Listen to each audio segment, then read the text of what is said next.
Daniel never imagined that a simple walk home from work would turn into a life-changing encounter that would stir up emotions he thought he had buried forever. As he trudged through the cold evening, lost in the shadows of his grief, he stumbled upon something that stopped him in his tracks. A small child left alone in a cardboard box, shivering and abandoned. With every heartbeat, memories of his own shattered dreams and the family he lost came rushing back. But this time, something was different. Something about that child's gaze tugged at the deepest parts of his soul, awakening a spark of hope he thought he'd never feel again. Daniel had promised himself he would never let anyone in again, that he would protect his heart from more pain. But as he held that tiny, fragile life in his arms, he felt a shift, a determination to fight against the odds for this innocent soul. What secret would this small child unravel in Daniel's broken heart? And how far would he go to ensure she'd never feel abandoned again? Stay tuned as we follow Daniel's emotional journey of love, loss, and redemption. Before we dive deeper into this story, let us know where you're watching from today. And if this story speaks to you, don't forget to subscribe for more. The frosty air bit at Sarah's cheeks as she stumbled down the deserted sidewalk, her arms wrapped tightly around a cardboard box. The streetlights cast long shadows, their dim glow barely penetrating the darkness that seemed to mirror the turmoil in her heart. Each step felt heavier than the last, as if her body was fighting against the decision her mind had painfully made. Inside the box, nestled in a worn blanket, lay her daughter, Emily. The child's peaceful slumber was a stark contrast to the storm raging within Sarah. At just 1 year old, Emily was blissfully unaware of the heartbreak unfolding around her. Sarah's trembling fingers grasped the edge of the box as she lowered it gently onto the cold concrete. "I'm so sorry, baby," she whispered, her voice cracking. "I love you more than anything in this world, but that's why I have to do this." Tears streamed down Sarah's face as she tucked a folded note into Emily's blanket. The words she had agonized over for days now felt woefully inadequate. "Please love her like I couldn't. Give her a better life." As Sarah stood up, her legs nearly gave way beneath her. She forced herself to take one step back, then another, her eyes never leaving the box containing her whole world. "Be safe, my little angel," she murmured, before turning and fleeing into the night, her sobs echoing in the empty street. The scene faded, giving way to memories of a different time, a time before addiction had sunk its cruel claws into Sarah's life. 3 years earlier, Sarah had been a bright-eyed college student with dreams of becoming a teacher. Her infectious laugh and kind heart made her popular among her peers.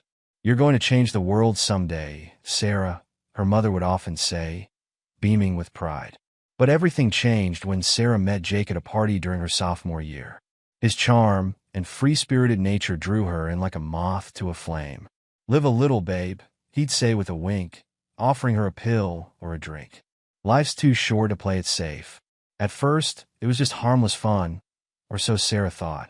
Weekend parties turned into weekday binges. Classes were skipped, grades slipped, and her once promising future began to crumble. "Sarah, honey, we're worried about you," her father said during a tense family dinner. "This isn't like you. What's going on?" "Nothing's going on, Dad," Sarah snapped, pushing away her barely touched plate. "I'm fine. Just leave me alone." She stormed out that night, seeking solace in Jake's arms and the numbing embrace of the drugs he always seemed to have on hand. It wasn't long before Sarah dropped out of college entirely, much to her parents' dismay. "You're throwing your life away," her mother cried. "Can't you see what's happening to you?" But Sarah was too far gone to listen. The world of addiction had become her new reality, a hazy existence where nothing mattered except the next high. Then came the night that changed everything. Sarah sat on the bathroom floor, staring in disbelief at the positive pregnancy test in her shaking hands. "Jake," she called out, her voice barely above a whisper. "Jake, I'm pregnant." His reaction was not what she had hoped for. "Get rid of it," he said coldly, not even looking up from his phone. "We can't afford a kid, and I'm not ready to be tied down." But something stirred in Sarah's heart, a flicker of the person she used to be. "No," she said firmly. "I'm keeping this baby." Jake left that night and never came back. Sarah found herself alone, pregnant, and still battling the demons of addiction. She tried to get clean, she really did. For a few months, she managed to stay sober, attending support groups and reconnecting with her worried parents. Emily came into the world on a crisp autumn morning, her cries filling the hospital room with new life and hope. As Sarah held her daughter for the first time, she made a silent promise. "I'll do better for you, my sweet girl. I'll be the mother you deserve." For a while, it seemed like Sarah might keep that promise. She moved back in with her parents, who doted on their granddaughter. Sarah even started looking into programs to finish her degree. But the call of addiction is a siren song, impossible to ignore once it's taken hold. It started small, just one pill to take the edge off the stress of motherhood. Then another, and another. Before long, Sarah was spiraling again. She'd leave Emily with her parents for days at a time, returning strung out and full of hollow apologies. "I'm trying," she'd sob as her mother rocked a fussy Emily. "I swear I'm trying." The final straw came when Sarah met Danny. He was bad news from the start, a dealer with connections to some truly dangerous people. But he had an endless supply of the drugs Sarah craved, and that was all that mattered to her addled mind. One night, high out of her mind, Sarah brought Danny back to her parents' house. The argument that ensued was explosive. "You bring that lowlife into our home? Around our granddaughter," her father roared. "That's it, Sarah. We've tried to help you, but we can't stand by and watch you destroy yourself and endanger Emily." "Fine," Sarah screamed back. "We don't need you. Come on, Emily, we're leaving." She scooped up her confused, crying daughter and stormed out into the night. It was the last time her parents would see either of them for months. Life with Danny was a nightmare. Their rundown apartment was a revolving door of addicts and criminals. Sarah tried to shield Emily from the worst of it, but she knew in her heart that this was no place for a child. The breaking point came when Sarah woke up one morning to find Danny unconscious on the floor, a needle still in his arm. Emily was crying in her playpen, her diaper soaked and her face streaked with tears. As Sarah looked at her daughter's frightened face, something inside her shattered. This beautiful, innocent child deserved so much better than the life Sarah could give her. With Danny passed out and unlikely to wake anytime soon, Sarah made the hardest decision of her life. She packed a small bag with Emily's favorite toys and some clean clothes. Then, fighting back tears, she wrote the note that would change both their lives forever. The memory faded, bringing Sarah back to the present moment. She stood at the end of the street, looking back at the box containing her daughter. Every fiber of her being screamed at her to go back, to scoop Emily up and never let her go. But Sarah knew she had to be strong enough to give Emily her best chance at life, even if it meant breaking her own heart in the process. "I love you, Emily," Sarah whispered into the cold night air. "I hope someday you'll understand why I did this, and I hope you'll forgive me." With one last, longing look, Sarah turned and walked away, disappearing into the shadows. The street fell silent once more, save for the gentle rustling of a blanket as little Emily stirred in her sleep, unaware that her life was about to change forever.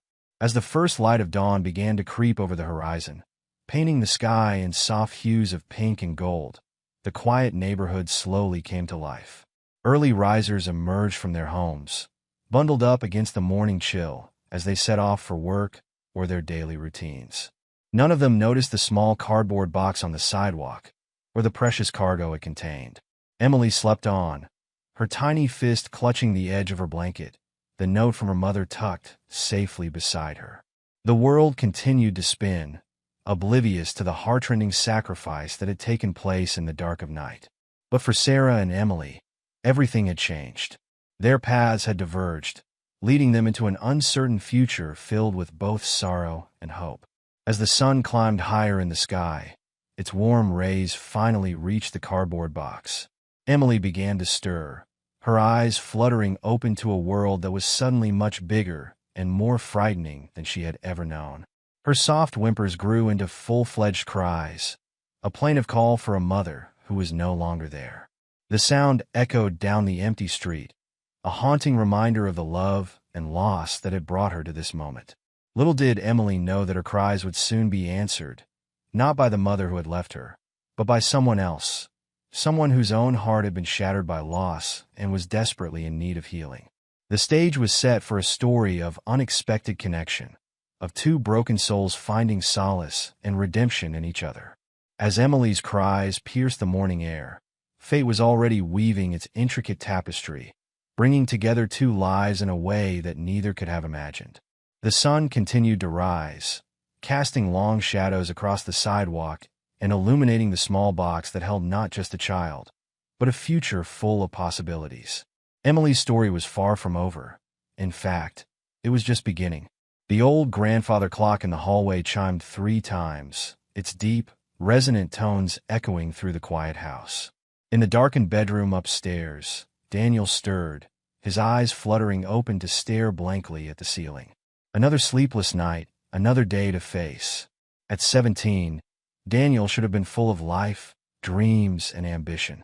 Instead, he felt like a ghost, haunting the rooms of his grandmother's house, barely more substantial than the memories that tormented him. With a heavy sigh, he swung his legs over the side of the bed, his feet touching the cold wooden floor. The chill sent a shiver up his spine, but it was nothing compared to the constant ache in his heart. Daniel? His grandmother's voice, soft and concerned, came from the other side of the door. You awake, baby?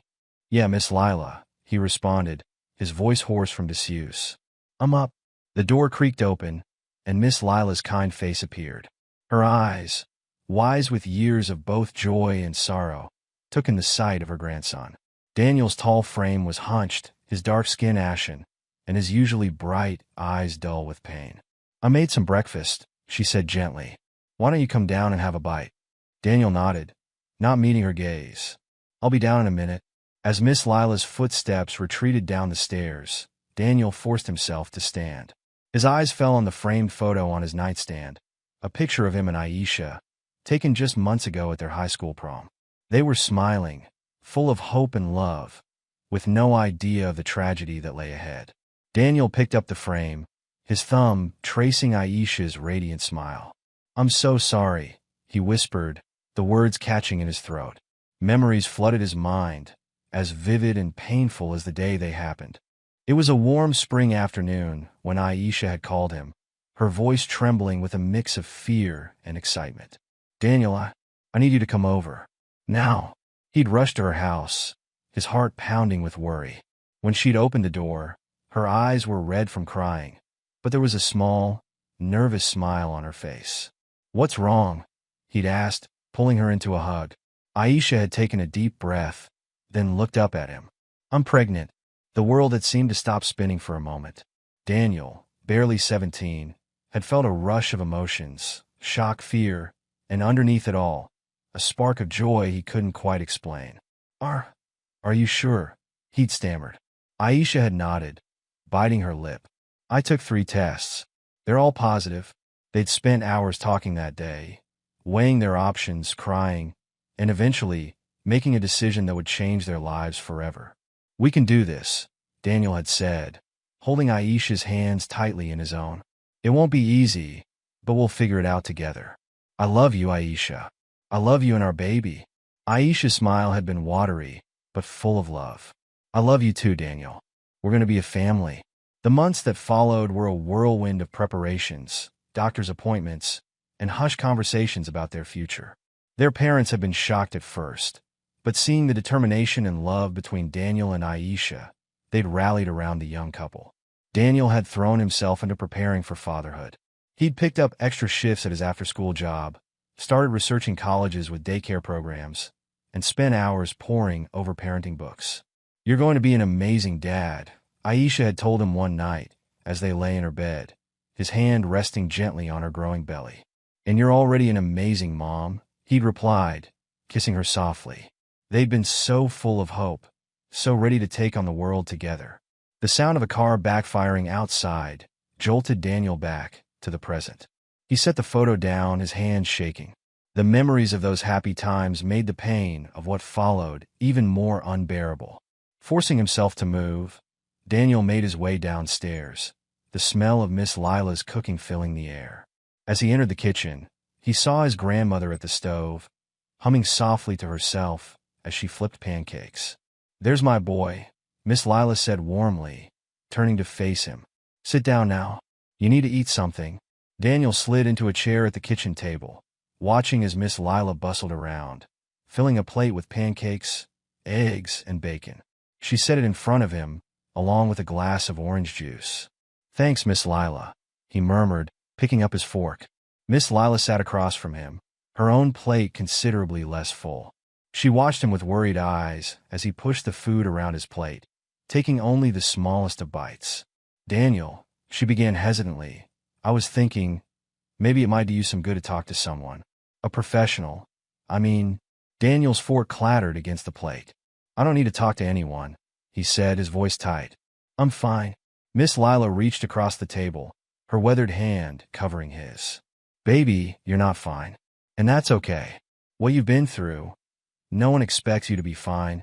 Daniel pulled his hand away, standing up abruptly. "I said I'm fine," he repeated, his voice rising. I need to be alone." Without waiting for a response, he turned and fled the kitchen, leaving his barely touched breakfast behind. Miss Lila watched him go, her heart breaking for the grandson she loved so dearly but didn't know how to help. Daniel found himself in the living room, his eyes drawn to the stairs leading to the second floor. At the top of those stairs was a room he hadn't entered in months, a room full of dreams that would never come true. Against his will, his feet carried him up the stairs. He paused outside the closed door, his hand hovering over the doorknob. Taking a deep breath, he turned it, pushing the door open with a soft creak. The nursery lay before him, frozen in time, soft yellow walls, cheerful animal decals, and a white crib that had never held a baby. Daniel's eyes fell on the rocking chair in the corner, where he'd imagined himself sitting with his child, singing lullabies in the quiet hours of the night. A mobile hung over the crib, its little stuffed animal swaying gently in the breeze from the open window. Daniel reached out, his fingers brushing against a tiny giraffe. The touch sent him reeling back into memories he'd tried so hard to forget. The day had started with such joy. Aisha, 9 months pregnant and glowing, had woken him. "It's time," she'd said, her voice a mix of nervousness and anticipation. They'd rushed to the hospital, full of excitement for the new life they were about to bring into the world. But as the hours ticked by, that excitement had turned to worry, then to fear. "There are some complications," the doctor had explained, his face grave. "We need to perform an emergency C-section."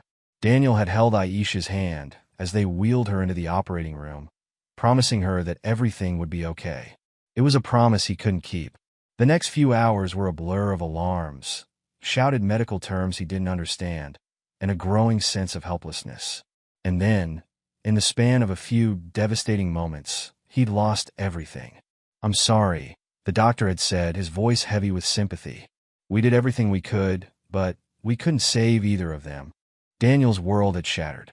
In an instant, his dreams of a future with Aisha and their child had been ripped away. He'd collapsed in the hospital hallway, his anguished cries echoing off the sterile walls. The days that followed were a haze of grief. The funeral, the well-meaning but empty words of consolation, the pitying looks from friends and strangers alike. It all blurred together in a fog of pain. And now, months later, Daniel still felt trapped in that fog.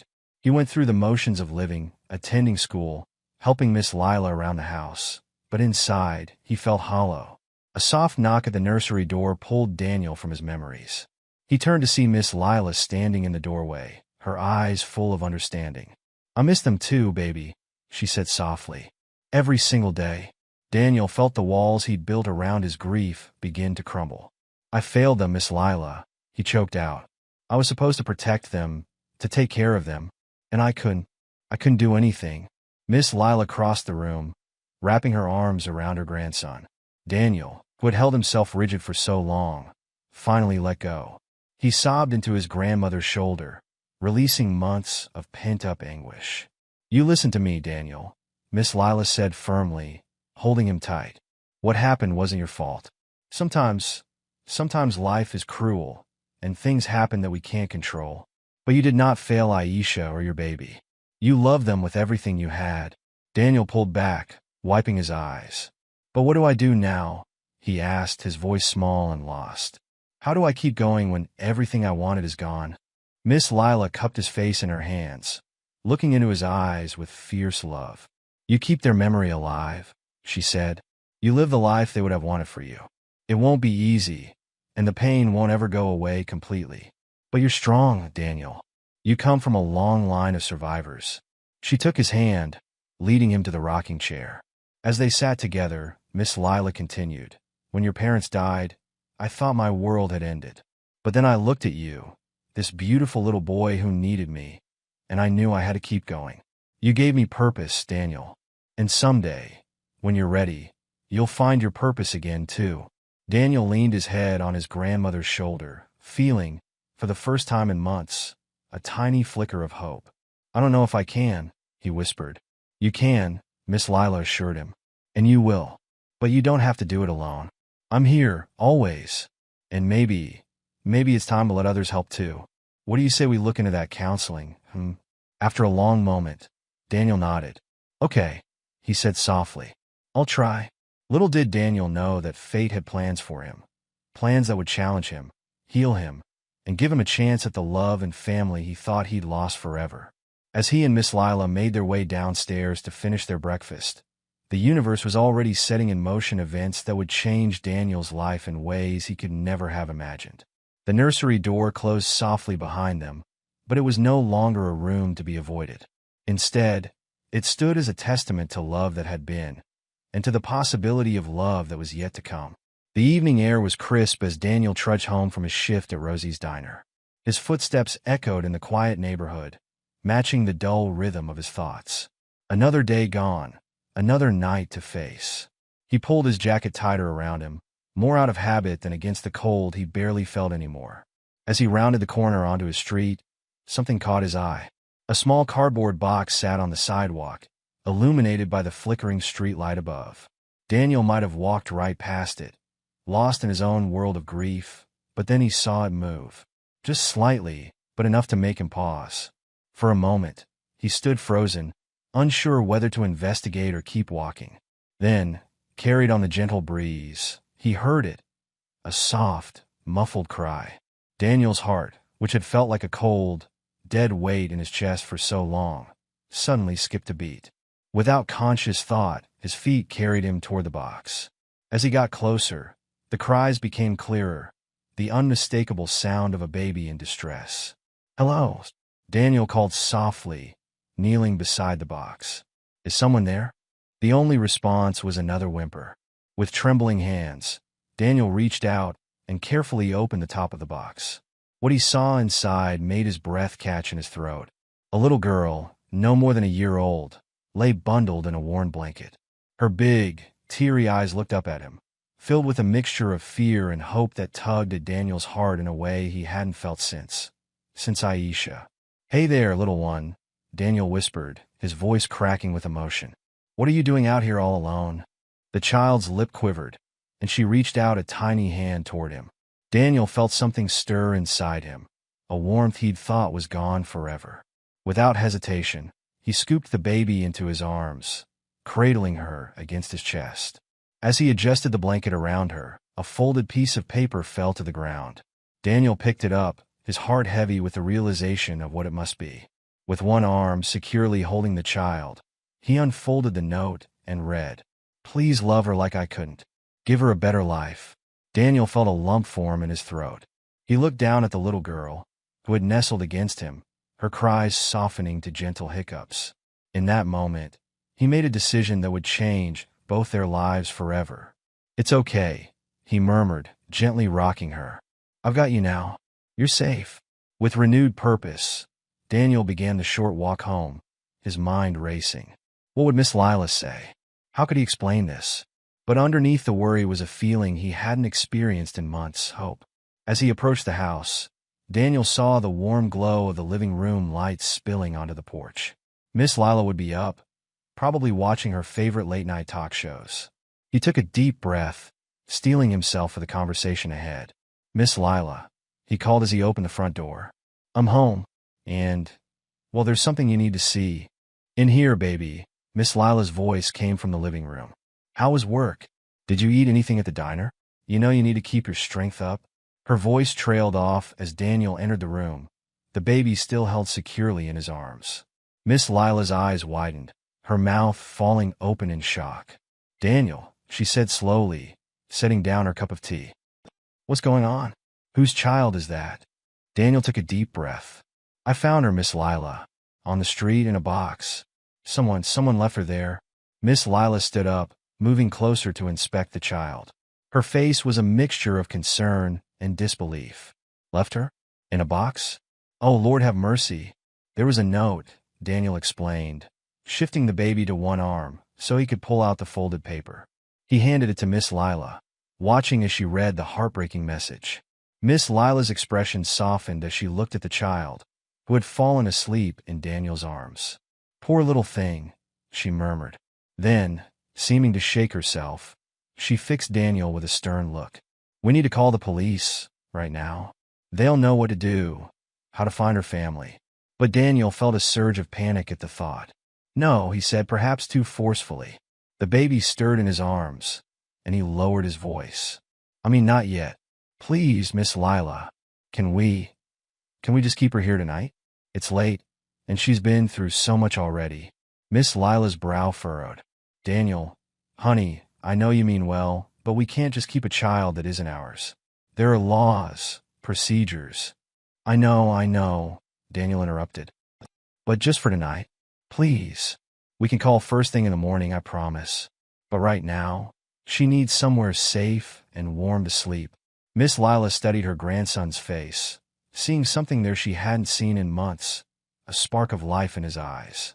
It both warmed her heart and filled her with trepidation. All right, she said finally. One night, but first thing tomorrow, we're calling the authorities. Daniel nodded, relief flooding through him. Thank you, Miss Lila. I'll take care of everything, I promise. As if on cue, the baby began to fuss, her little face scrunching up as she let out a cry. Daniel looked panicked for a moment, then began to gently rock her. Sure, it's okay, he murmured. You're safe now. Everything's going to be all right. Miss Lila watched, a mix of emotions playing across her face. She's probably hungry, she said after a moment. We don't have any formula, but there's some milk in the fridge. We can warm it up. See if she'll take that for now. Daniel nodded gratefully. Can you show me how? I don't really know what I'm doing. For the next hour, Daniel and Miss Lila worked together to care for the unexpected addition to their household. They warmed milk, fashioned a makeshift diaper out of a soft towel, and created a bed for the baby using a laundry basket lined with blankets. As the night wore on, Miss Lila couldn't help but notice the change in Daniel. The boy who had been a shell of himself for months was now fully engaged, his eyes bright with purpose as he tended to the baby's needs. Finally, with the child fed, changed, and sleeping peacefully in her makeshift bed, Daniel and Miss Lila sat down at the kitchen table. The air between them was heavy with unspoken words. Daniel, Miss Lila began gently, I know what you're thinking, but... She needs us, Miss Lila, Daniel interrupted, his voice low but intense. She needs me. I think I was meant to find her. Miss Lila sighed, reaching across the table to take her grandson's hand. Baby, I know your heart is in the right place. But this isn't like adopting a stray cat. This is a child, a human being with a family out there somewhere. A family that left her in a box on the street. Daniel replied, a hint of anger in his voice. They didn't want her. But I do. I can give her the love she deserves. And what happens when they find her real family? Miss Lila asked softly. Or when she's placed in foster care? Daniel, I'm worried about you. You've been through so much already. I don't want to see you get hurt again. Daniel was quiet for a long moment, his eyes fixed on the sleeping baby. When he spoke again, his voice was barely above a whisper. I know you're worried, Miss Lila. But for the first time since I lost Aisha and our baby, I feel like I have a purpose again. Like maybe there's a reason I'm still here. He looked up at his grandmother, his eyes shining with unshed tears. When I held her, when she looked up at me, I felt something, Miss Lila, something I thought was gone forever. Please, just give me a chance. Give us a chance. Miss Lila felt her resolve weakening. She had watched her grandson withdraw from the world, consumed by grief and guilt. Now, in the span of a few hours, she saw a glimmer of the boy he used to be, full of love and hope. Daniel, she said slowly, even if we wanted to, we can't just keep her. There are laws, procedures. We don't know anything about her health or her background. I know, Daniel nodded. And I promise, we'll do everything by the book. We'll call child services in the morning, tell them everything. But maybe we could apply to be her foster parents? At least until they find her family. Miss Lila leaned back in her chair, studying her grandson. She saw the determination in his eyes, the set of his jaw. It was a look she recognized. The same look he'd had when he told her he was going to be a father, all those months ago. After what felt like an eternity, Miss Lila let out a long sigh. All right, she said finally. We'll call child services in the morning. And that's a big if, they think it's appropriate, we can look into fostering her. But Daniel, you have to promise me something. Anything, Daniel said eagerly. Promise me you'll be prepared for any outcome. That you'll understand if we can't keep her. And that no matter what happens, you'll keep moving forward. Can you do that? Daniel nodded solemnly. I promise, Miss Lila. Thank you. Thank you so much. As if on cue, a soft cry came from the laundry basket. Daniel was on his feet in an instant, moving to scoop up the baby. Miss Lila watched as he cradled her, speaking softly and rocking gently. Hey there, little one, he murmured. It's okay. I'm here. I've got you. Miss Lila felt tears prick at her eyes. She sent up a silent prayer, hoping that whatever happened next, it would bring healing rather than more heartbreak. As the first light of dawn began to creep through the windows, Daniel sat in the old rocking chair, the baby sleeping peacefully in his arms. He looked down at her tiny face, marveling at how something so small could fill him with such overwhelming love. I don't know your name yet, he whispered, but I promise you this. For as long as I'm allowed to, I'll love you with everything I have. You're safe now. You're home. Miss Lila, watching from the doorway, felt a mixture of hope and fear for what the future might hold. But for now, in this quiet moment, she allowed herself to believe that maybe, just maybe, this unexpected arrival was the miracle they had both been waiting for. As the new day dawned, bringing with it uncertainty and the promise of change, one thing was clear. Life in the Watson household would never be the same again. The days following Hope's arrival brought a whirlwind of change to the Watson household. True to his word, Daniel had called child services first thing the next morning, explaining the situation. To his relief and Miss Lila's cautious optimism, they were granted temporary custody while the authorities investigated the child's background. Daniel threw himself into caring for Hope with a devotion that both warmed and worried Miss Lila's heart. She watched as her grandson, who had been a shell of himself for so long, slowly came back to life. Hope, Daniel had said softly one morning, as he cradled the little girl in his arms. That's what I want to call her, because that's what she's given me. Miss Lila had simply nodded, unable to speak past the lump in her throat. As the days turned into weeks, the change in Daniel became more pronounced. The dark circles under his eyes began to fade, replaced by a spark of joy that Miss Lila hadn't seen since before the tragedy. He still had moments of sadness, of course, but they were no longer all-consuming. One sunny afternoon, Miss Lila stood in the doorway of the living room, watching Daniel play with Hope on the floor. He was making silly faces, eliciting peals of laughter from the little girl. Who's the silliest guy in the world? Daniel cooed, tickling Hope's tummy. Is it me? I think it might be me. Hope's giggles filled the room, a sound so pure and joyful that Miss Lila felt tears prick at her eyes. She couldn't remember the last time she'd heard Daniel laugh like that, carefree and genuinely happy. Having fun, you too? Miss Lila asked, stepping into the room. Daniel looked up, his face flushed with exertion and happiness. Miss Lila, you won't believe it. Hope just said her first word. Well, sort of. I swear she said duh. Miss Lila raised an eyebrow, a smile tugging at her lips. Is that right? Well, aren't you just the smartest little thing, Hope? As she watched Daniel scoop Hope up and spin her around, Miss Lila felt a familiar pang of worry. She couldn't deny the positive change in her grandson, but she also couldn't shake the fear that this happiness might be temporary. Later that night, after Hope had been put to bed, Miss Lila found Daniel in the kitchen, heating up a bottle for Hope's middle-of-the-night feeding. You know, she said gently, you don't have to do every feeding yourself. I'm happy to help. Daniel shook his head, smiling. I know, Miss Lila, but I love taking care of her. Miss Lila sat down at the kitchen table, patting the chair next to her. Come sit with me for a minute, baby. Daniel obliged, the bottle forgotten for the moment. Miss Lila took his hand in hers, her eyes searching his face. "Daniel," she began, "I want you to know how proud I am of you. The way you've stepped up to take care of Hope, it's beautiful to see." Daniel's face lit up at the praise, but Miss Lila held up a hand to stop him from speaking. "But," she continued, "I need to make sure you're prepared for what might happen. We don't know how long we'll be able to keep Hope. If they find her family, or if they decide we're not the best placement for her." Daniel's face fell, his grip on Miss Lila's hand tightening. "I know," he said softly. "I think about it every day. But Miss Lila, I can't let that fear stop me from loving her now. She needs me, and I need her." Miss Lila nodded, blinking back tears. "I understand, baby. Just be careful with your heart, okay?" Daniel leaned over and kissed his grandmother's cheek. "I will. But Miss Lila, for the first time in a long time, my heart doesn't hurt. It feels whole again." As the weeks passed, Hope became an integral part of their lives. Daniel threw himself into learning everything he could about childcare. He read parenting books voraciously, joined online forums for single fathers, and even signed up for infant CPR classes at the local community center.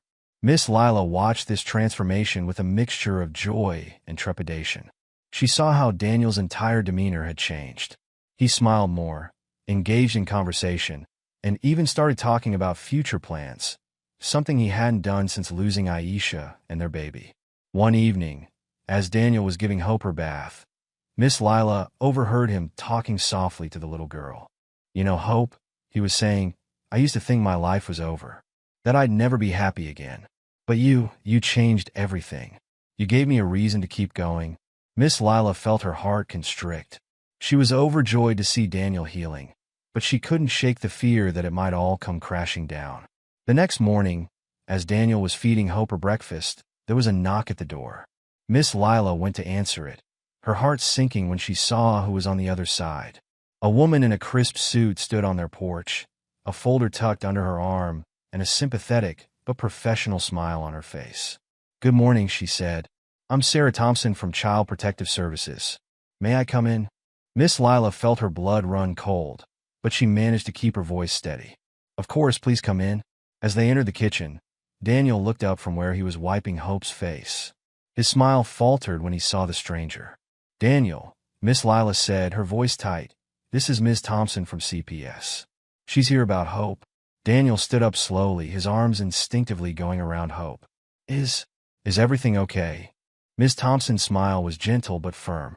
"Mr. Watson, Ms. Watson, I understand you've been caring for this child for the past few weeks. Can you tell me how she came into your care?" For the next hour, Daniel and Miss Lila recounted the story of how they found Hope, showed Ms. Thompson the note that had been left with her, and explained everything they had done since that night. Ms. Thompson listened carefully, taking notes and asking questions. Finally, she closed her folder and looked at them both. "I want to commend you both for your actions," she began. "You did the right thing by contacting us immediately, and it's clear you've been taking excellent care of Hope." Daniel felt a glimmer of hope, but it was quickly extinguished by Ms. Thompson's next words. "However," she continued, "the situation is irregular. We have no information about Hope's background, her medical history, or her family. Until we can conduct a thorough investigation and ensure that all legal requirements are met, we'll need to place Hope in temporary foster care." Daniel felt as if the floor had dropped out from under him. "No," he whispered, his arms tightening around Hope. "No, you can't take her. She belongs here, with us." Ms. Thompson's face was sympathetic but resolute. "I understand this is difficult, Mr. Watson, but it's necessary for Hope's well-being and to comply with the law. You're welcome to apply to become certified foster parents, but until then, we need to place Hope with a licensed foster family." Miss Lila put a steadying hand on Daniel's shoulder. When do you need to take her?" she asked, her voice trembling slightly. "I have a foster family ready to take her today," Miss Thompson replied. "It would be best if we could make the transition as soon as possible." Daniel felt like he was trapped in a nightmare. This couldn't be happening. Not again. He couldn't lose someone he loved. Not again. "Please," he begged, tears forming in his eyes. "Just give us a little more time. We can get certified. We can do whatever you need us to do. Just don't take her away." Miss Thompson shook her head gently. I'm sorry, but that's not how the process works. We need to ensure Hope's safety and well-being first. You can start the certification process immediately, and if you're approved, we can revisit Hope's placement. The next hour was a blur of activity and emotion. Daniel moved as if in a trance, helping Miss Lila gather Hope's things while Ms. Thompson waited patiently. Every laugh, every coo from Hope felt like a dagger in his heart. As Ms. Thompson prepared to leave with Hope, Daniel leaned in front of the little girl, who was looking at him with confusion in her big brown eyes.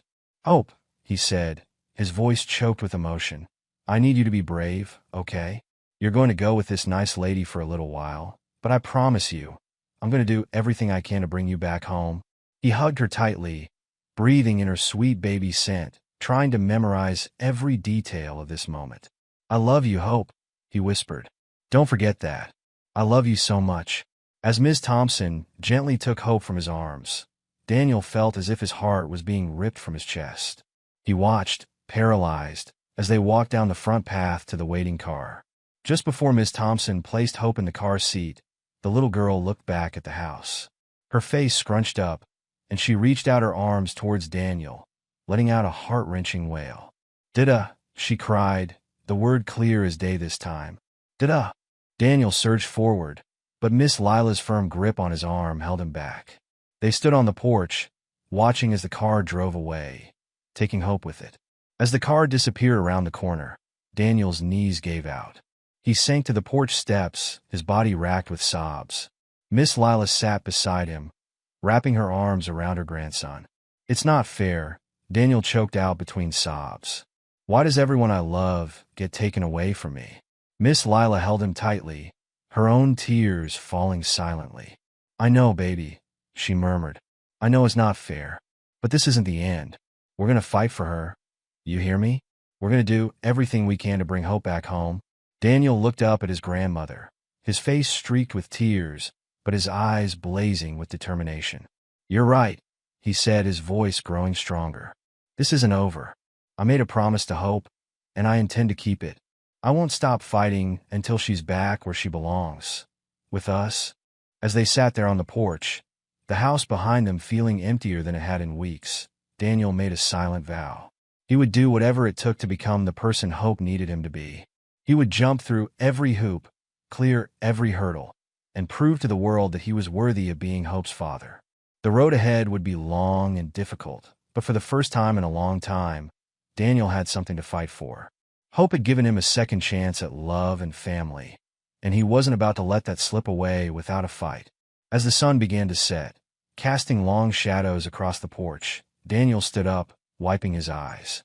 He turned to Miss Lila, his face set with determination. "We've got work to do," he said. "First thing tomorrow, we're going to start the process to become certified foster parents. And we're not going to stop until Hope is back home with us." Miss Lila nodded, a small, proud smile on her face. "That's my boy," she said softly. "We'll do this together, Daniel. For Hope." As they walked back into the house, the absence of Hope's laughter and babbling was painfully apparent. But amidst the heartache, there was a flicker of something else, a determination, a purpose, a reason to keep moving forward. The healing process that had begun with Hope's arrival had been interrupted, but it wasn't over. In fact, Daniel realized it was just beginning. This fight for Hope would be the hardest thing he'd ever done, but it would also be the most important. As he looked around the nursery, now quiet and still, Daniel whispered a promise into the empty room. "I'm coming for you, Hope. Just hold on. Your dad is coming." The days following Hope's removal were the darkest Daniel had experienced since losing Aisha and their unborn child. But unlike before, when grief had paralyzed him, this time Daniel felt a fierce determination burning within him. He couldn't lose Hope the way he'd lost his first family. This time, he would fight with everything he had. "Miss Lila," Daniel said one morning, his voice firm with resolve, "I'm going to get a second job. We need to save up for the legal fees and to make sure we can provide for Hope when she comes home." Miss Lila looked at her grandson with a mixture of pride and concern. "Are you sure, baby? You're already working so hard." Daniel nodded. "I've never been more sure of anything in my life. Hope needs me, and I'm not going to let her down." True to his word, Daniel secured a second job at a local warehouse, working nights after his shifts at Rosie's Diner. His days became a blur of work, study, and preparation. In the few hours he had free, Daniel pored over parenting books and legal documents, determined to prove he was fit to be Hope's father. Every Thursday, without fail, Daniel visited Hope at her foster home. The visits were both joyful and heartbreaking. Hope's face would light up when she saw him, her little arms reaching out as she babbled, "Dada." During one visit, as Daniel held Hope close, he whispered, "I promise you, little one, I'm going to bring you home. No matter how long it takes, no matter how hard it is, I'll never stop fighting for you." Miss Lila, who had once feared Daniel's attachment to Hope, now found herself fully invested in their fight to bring her home. She saw the change in her grandson, the purpose in his eyes, the determination in his stride. The boy she had raised was coming back to life. One evening, as Daniel sat at the kitchen table surrounded by study materials, Miss Lila placed a steaming mug of coffee beside him. "What's all this?" she asked, gesturing to the books and papers. Daniel looked up, fatigue evident in his eyes, but a smile on his face. "I'm studying for my GED, Miss Lila. I need to finish my education if I want to give Hope the best life possible." Miss Lila felt tears prick at her eyes. "Oh, Daniel," she said softly, "I'm so proud of you." As weeks turned into months, Daniel's transformation began to catch the attention of the community. At Rosie's Diner, customers would ask about his progress, offering words of encouragement and support. Even Daniel's social worker, Ms. Thompson, couldn't help but be impressed by his dedication. During one of her check-ins, she remarked, "Daniel, I have to say, your commitment to Hope is truly remarkable. It's not often we see this level of dedication, especially from someone who isn't biologically related to the child." Daniel's response was simple but heartfelt. "Biology doesn't make a family, Ms. Thompson. Love does. And I love Hope more than anything in this world." Word of Daniel's fight for Hope spread through the community like wildfire. People were moved by the story of the young man who had lost so much, but was willing to give everything for a child who wasn't biologically his. One Sunday afternoon, Daniel was surprised to find a crowd gathered outside Miss Lila's house when he returned from work. At the front stood Pastor Johnson from the local church, a man Daniel hadn't spoken to since Aisha's funeral. "Daniel," Pastor Johnson said, stepping forward, "we've all heard about your fight to bring Hope home. We want you to know that you're not in this alone. This community stands with you." Overwhelmed, Daniel could only nod, tears welling up in his eyes. The support came in various forms. Church members organized a fundraiser to help with legal fees. Local businesses offered Daniel flexible hours so he could attend parenting classes and court hearings. Even Daniel's old high school teachers came forward, offering to tutor him for his GED exam. Miss Lila watched all of this with a mixture of pride and amazement. One evening, as Daniel sat on the porch after a long day, she joined him, placing a gentle hand on his shoulder. "You know," she said softly, "when you first brought Hope home, I was terrified. I thought you were setting yourself up for more heartbreak. But now I see that little girl was exactly what you needed." Daniel looked at his grandmother, a small smile playing on his lips. "She saved me, Miss Lila, and now it's my turn to save her." The fight was long and exhausting. There were setbacks and disappointments. Days when the legal jargon seemed impenetrable, when the system felt stacked against them. But through it all, Daniel never wavered in his determination. During one particularly difficult court hearing, the opposing lawyer questioned Daniel's ability to care for Hope. "Mr. Watson," he said, his voice dripping with condescension, "you're a high school dropout working 2 minimum wage jobs. How can you possibly provide a stable home for this child?" Daniel stood tall, his voice steady as he responded, "I may not have much, sir, but I have love. I have a community that supports me. And I have a promise I made to that little girl, a promise I intend to keep. I will work tirelessly. I will sacrifice everything to give Hope the life she deserves." His words resonated not just with the judge, but with everyone in the courtroom. Even Ms. Thompson, seated at the opposite table, couldn't help but nod in approval. As the months passed, Daniel's hard work began to pay off. He earned his GED, scoring higher than anyone expected. The diner promoted him to assistant manager, recognizing his dedication and improved skills. And with every visit, His bond with Hope grew stronger. During one visit, as Hope played with a stuffed animal Daniel had brought her, her foster mother pulled him aside. "You know," she said quietly, "Hope talks about you all the time. Even when you're not here, she'll point at your picture and say, Dada. I've never seen anything like it." Daniel felt his heart swell with love and longing. "She's my world," he said simply. "I won't stop until she's home with me." The turning point came on a crisp autumn day, almost a year after Hope had first entered Daniel's life. Miss Thompson arrived at Miss Lila's house, her face unreadable. "Daniel," she said, her professional demeanor cracking slightly, "I have some news.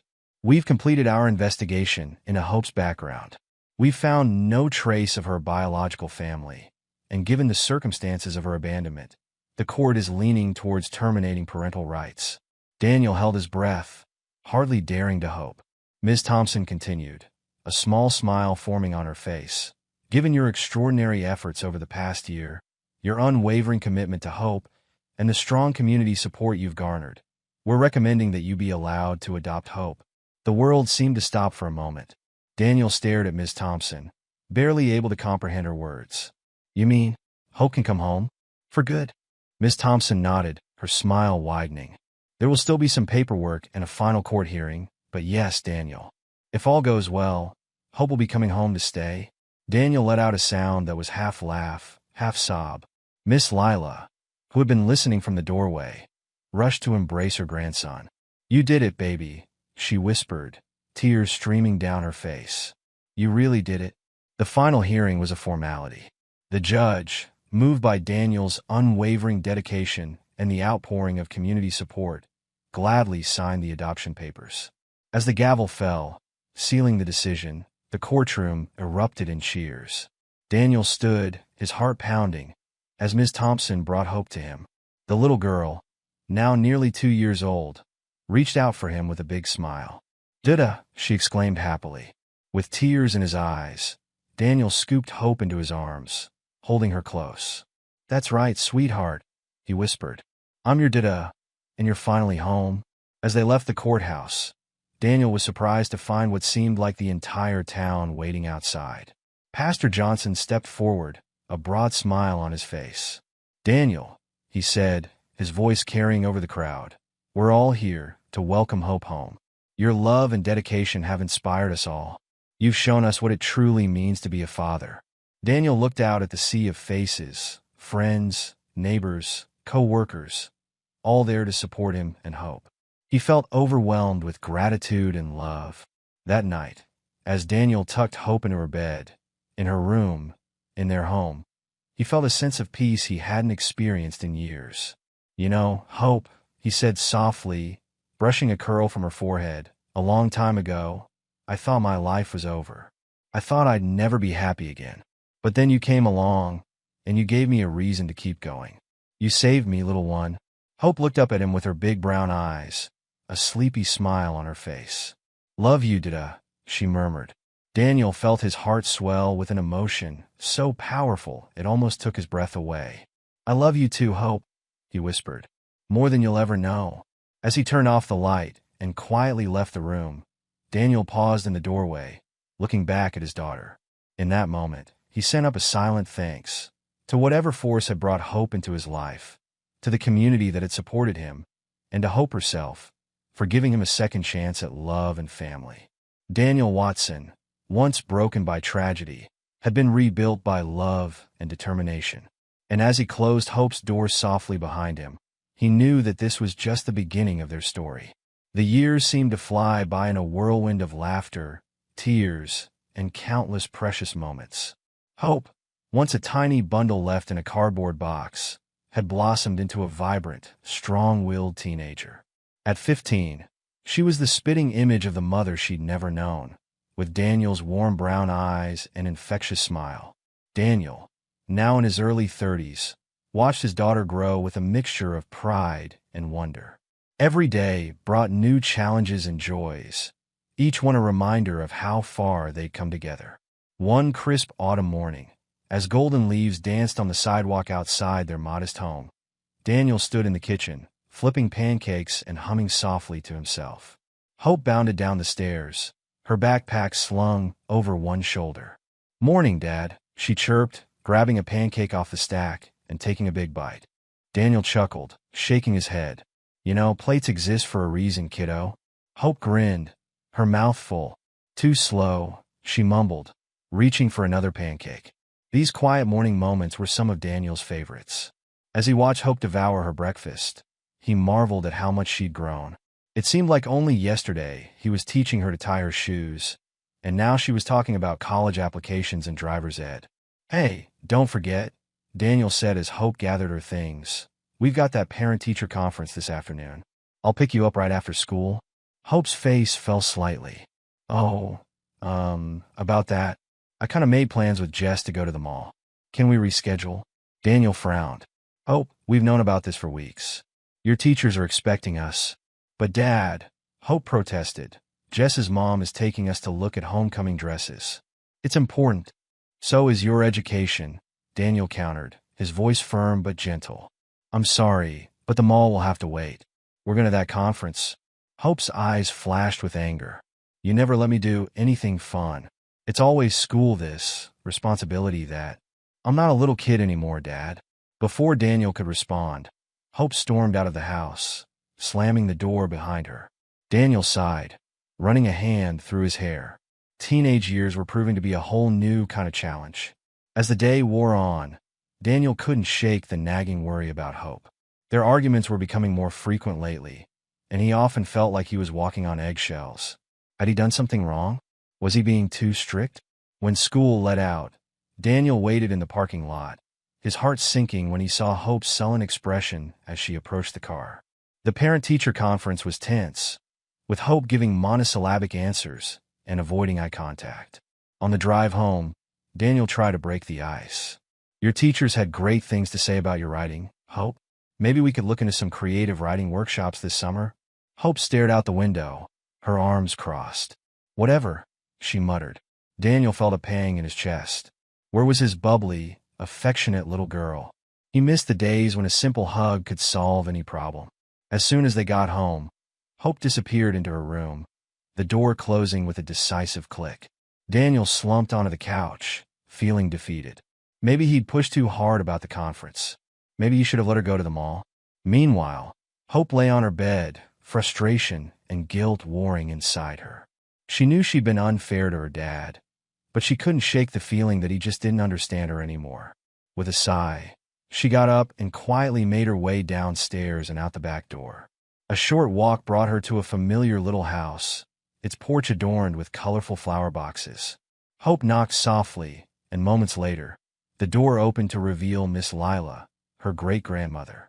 "Hope, honey," Miss Lila exclaimed, her face lighting up. "What a lovely surprise. Come in, come in."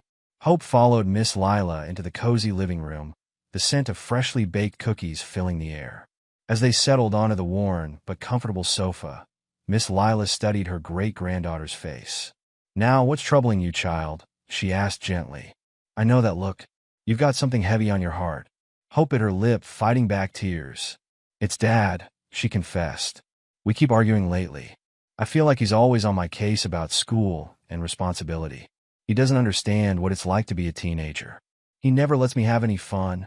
Miss Lila listened patiently, her wise eyes filled with understanding. When Hope finished, Miss Lila took her hand, squeezing it gently. "Oh, my sweet girl," she said softly. "There's something you need to know. A story that I think it's time you heard." Over the next hour, Miss Lila recounted the tale of how Hope came into their lives. She spoke of the cold night when Daniel found a tiny baby abandoned in a cardboard box. She described the fierce determination that had burned in Daniel's eyes as he fought to keep hope, working multiple jobs and studying late into the night. "Your daddy sacrificed everything for you, Hope," Miss Lila explained, her voice thick with emotion. "He put his whole life on hold to give you the best chance he could. Every decision he's made, every rule he's set, has been out of love for you." Hope sat in stunned silence, tears streaming down her face. I had no idea," she whispered. "I knew he adopted me, but all the other things he never told me." Miss Lila smiled gently. "That's your daddy. He didn't want you to feel burdened by the past. He just wanted you to have a happy, Normal life? But why? Hope asked, her voice trembling. Why did he fight so hard for me? I wasn't even his. Miss Lila cupped Hope's face in her weathered hands. Oh, child, you've always been his. From the moment he held you in his arms, you became his whole world. Blood doesn't make a family, Hope. Love does. Hope's mind raced, memories flooding back. All the times her dad had stayed up late helping her with homework, even when he was exhausted from work. The way he'd learned to braid her hair, practicing for hours so she'd have perfect plaits for picture day. How he'd taken on extra shifts to pay for her dance classes, never once complaining. I've been so selfish, Hope said, her voice barely above a whisper. He's given me everything, and I've been treating him like a typical teenager. Miss Lila finished with a gentle laugh. It's natural to push boundaries, Hope, but it's also important to remember the love behind the rules. Hope stood up abruptly, wiping her eyes. I need to go home, she said urgently. I need to talk to Dad. Miss Lila nodded, a knowing smile on her face. Go on then. And remember, honey, love is a two-way street. Your daddy needs to hear how much you love him too. Hope hugged Miss Lila tightly, then raced out the door and down the street. Her heart pounded as she burst into their house, calling out, Dad? Dad, where are you? Daniel appeared in the hallway, concern etched on his face. Hope? What's wrong? Are you okay? Without a word, Hope flung herself into her father's arms, hugging him fiercely. Daniel stumbled back a step, surprised by the sudden embrace. I'm sorry, Hope sobbed into his chest. I'm so sorry, Dad. Daniel held her close, stroking her hair. Hey, it's okay, he soothed. What's this all about? Hope pulled back, looking up at her father with tear-filled eyes. Miss Lila told me everything, she said. How you fought for me. Dad, I had no idea. Daniel's expression softened. Oh, Hope, he said gently. You didn't need to know all that. I just wanted you to have a normal life. But I didn't need to know. Hope insisted. Dad, I've been taking you for granted. I've been so caught up in my own stuff that I forgot how lucky I am to have you. She took a deep breath, her voice steadying. You've given me everything, Dad. A home, a family, a future. I promise I'm going to do better. I'm going to make you proud, just like you've always made me proud. Daniel felt his own eyes welling up with tears. Hope, sweetheart, you've always made me proud. Every single day. I love you so much, Dad, Hope said, her voice filled with emotion. And I promise from now on, I'm going to be as dedicated to you as you've always been to me. Daniel pulled his daughter close, kissing the top of her head. I love you too, Hope, he whispered. More than you could ever know. They stood there for a long moment, wrapped in each other's arms, both feeling the strength of their bond. Finally, Daniel gently guided Hope to the living room couch, where they sat side by side. You know, Daniel said softly, there's something I need you to understand. Yes, I've worked hard to give you a good life.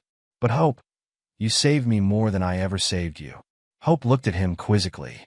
What do you mean? Daniel took a deep breath, then told Hope about Aisha and the baby they had lost. He spoke of the dark days that followed, how he had felt lost and without purpose. When I found you that night, Daniel explained, his voice thick with emotion.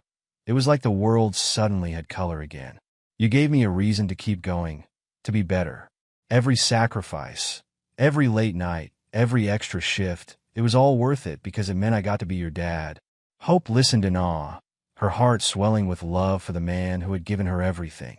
Dad, she said softly, I think we saved each other. Daniel smiled, pulling her close. I think you're right, kiddo. As they sat together, both knew that their bond was unbreakable.